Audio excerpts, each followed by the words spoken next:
Pemirsa, tahukah Anda Indonesia memiliki 6 istana presiden yang tersebar di Pulau Jawa dan Bali? Antara lain Istana Merdeka di Jakarta, Istana Bogor, Istana Cipanas, dan Istana Tampak Siring di Bali. Istana kepresidenan itu digunakan sebagai tempat resmi kediaman presiden, juga sebagai tempat presiden menggerakkan roda pemerintahan, atau menjadi tempat beristirahat tamu-tamu negara. Namun ternyata ada juga yang menyimpan cerita-cerita unik maupun kisah-kisah mistis. Lalu, seperti apa keanehan-keanehan yang terdapat di Istana Kepresidenan Republik Indonesia?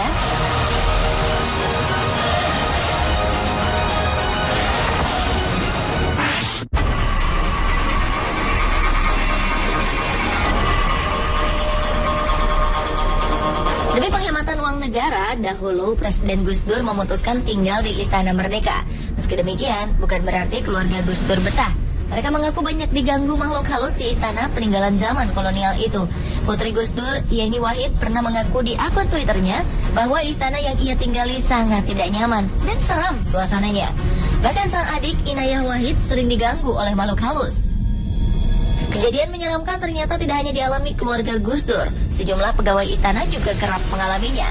Bahkan saking takutnya, untuk membersihkan lantai 4 dan 5 di Wisma Negara saja tidak ada yang berani. Karena takut dengan penunggu di sana yang tidak kasat mata. Menurut ajudan Gus Dur saat itu, yaitu Munib Huda Muhammad, Presiden Indonesia kelima itu tidak menggunakan cara-cara mistis untuk mengusir keangkeran istana, melainkan dengan cara yang logis. Gus Dur membuka Istana Merdeka bagi masyarakat, sehingga di era Gus Dur, Istana Merdeka ramai dan tidak angker lagi.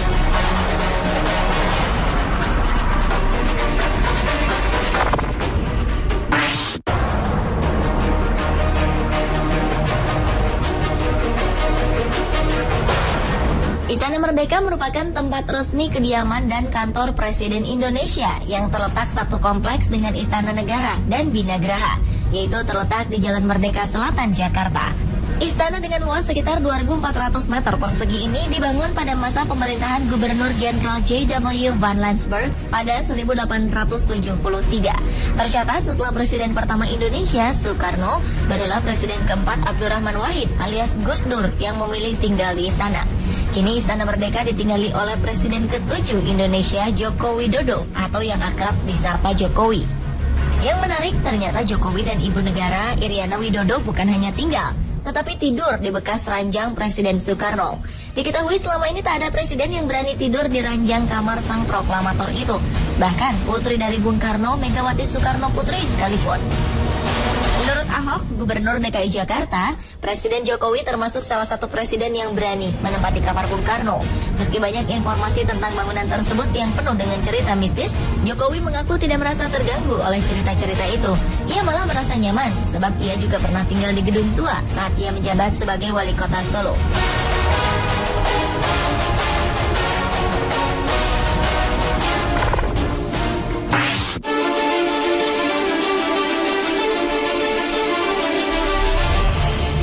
Sebagai pusat kegiatan pemerintahan negara, saat ini Istana Negara menjadi tempat penyelenggaraan acara-acara yang bersifat kenegaraan, antara lain pelantikan pejabat-pejabat tinggi negara hingga jamuan kenegaraan.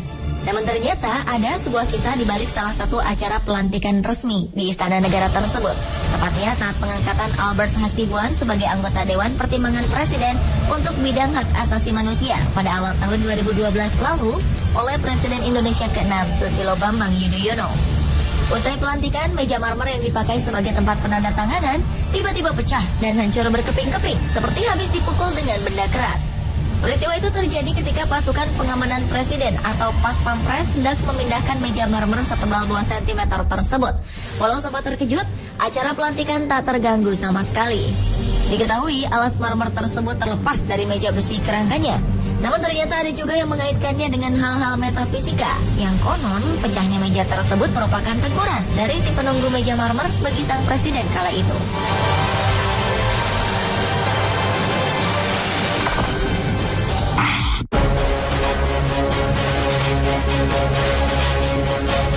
Pemirsa, Rabu 22 Oktober 2014, Presiden Joko Widodo menggelar jumpa pers perdana sejak dilantik pada 20 Oktober lalu di halaman Istana Kepresidenan. Ada yang menarik dalam jumpa pers tersebut. Lokasi yang dipilih sebagai tempat jumpa pers juga tak biasa. yakni di bawah pohon Ki Hujan, nama sebuah pohon jenis trem besi besar yang ditanam di belakang Istana Merdeka. Pohon Ki Hujan ini seperti menjadi saksi bisu atas segala yang terjadi di kompleks kepresidenan itu. Di antaranya saat SBY pernah menerima penyerang kesebelasan nasional Prancis, Zinedine Zidane. Menariknya, Ki Hujan ini ternyata sudah berusia 144 tahun sejak ditanam pada 1870, yang artinya 3 tahun sebelum Istana Merdeka dibangun oleh arsitek Drossares. Meski ditopang oleh sejumlah tiang, pohon ini masih terlihat gagah. Yang menariknya lagi, pohon ini sempat diterjang angin puting beliung yang terjadi di kawasan istana pada 5 Januari 2012 silam.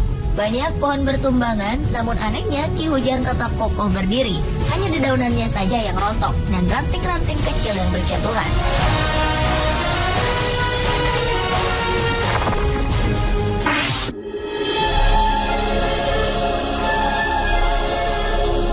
Istana Bogor merupakan salah satu dari 6 istana Presiden Republik Indonesia yang mempunyai keunikan tersendiri dikarenakan aspek historis, kebudayaan, dan faunanya. Namun di balik keunikan itu ternyata ada kisah misteri yang beredar di kalangan masyarakat tentang salah satu patung yang ada di istana yang dibangun pada tahun 1744 itu. Konon beredar kisah tentang seorang peserta pendataran yang berkunjung ke Istana Bogor dan melakukan hal usil ke salah satu patung perunggu berwujud wanita tanpa busana. Dengan sengaja ia meletakkan bulu-bulu wol, rontokan dari karpet di bagian terlarang tersebut. Esok hari ia terkejut karena bulu-bulu serupa ada di kantung celananya. Dan ketika makan, ia pun tersedak tanpa sebab, namun yang keluar dari tenggorokannya adalah bulu-bulu karpet tersebut. Kabarnya almarhumah mantan ibu negara, Hartini Soekarno pun sempat mengiyakan bahwa di Istana Bogor terdapat makhluk astral penunggunya. Konon, ia pernah melihat seorang tamu yang tak kasat mata saat memasuki ruangan presiden di istana tersebut.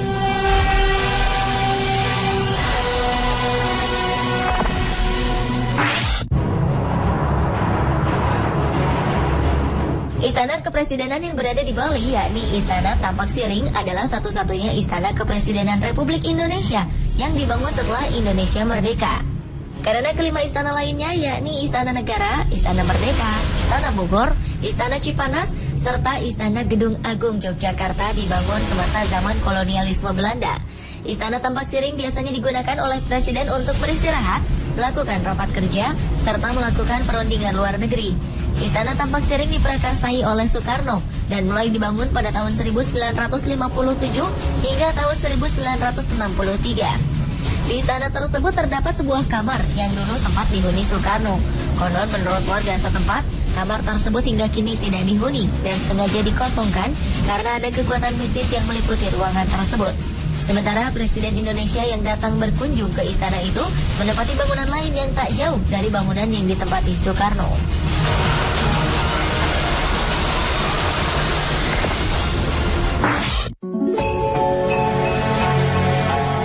Istana Gedung Agung merupakan salah satu dari 6 istana kepresidenan Republik Indonesia. Istana ini terletak di pusat kota Yogyakarta, tepatnya di ujung Jalan Malioboro.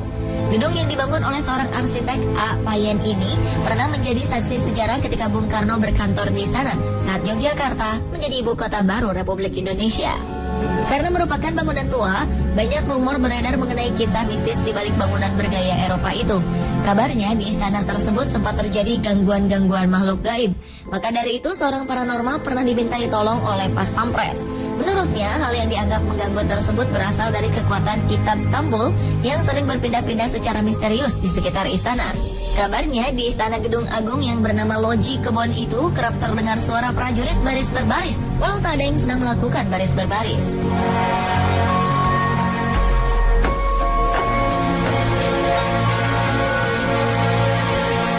Pemirsa, itulah 7 peristiwa aneh yang pernah terjadi di Istana Kepresidenan Indonesia versi on the spot.